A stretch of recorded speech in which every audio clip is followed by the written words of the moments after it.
descriptions below your stream. You should just pack it full of, I don't know, 10, 20, 30, 40 links, right? And people will click all of them, and everything you want people to do in your stream description below on Facebook Gaming is going to work out, right? Wrong. Here's the ultimate description strategy so you can actually get people to do something that you want. Where depending on where you're looking at and how you're looking at the stream on Facebook Gaming, the actual title will appear at the top. And in other areas, the description will appear at the top. And so I think it's important personally to have the top of your description be a clickable thing.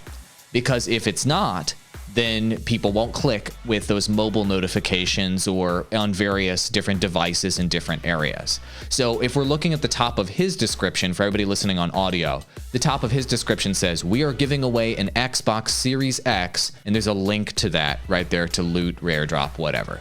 And so what I like about this description is that he has one link that is visible, one call to action, and hopefully he's just plugging one thing for his audience to do. That is really, really important to keep in mind. The more links that you have in anything, so we're all marketing professionals, we've been doing this for over 10 years. Every single marketing company, every single marketing professional will tell you, the more options you give a customer, the more links you give a viewer, the less likely they are to click. Follow me on this. There's great studies in grocery stores where they take a customer and they put them into scenario A, where they have two choices. They're more likely to buy one of those two choices. And then they put customers in scenario B, where they have 10 choices and then they buy nothing. So human beings like having less choices.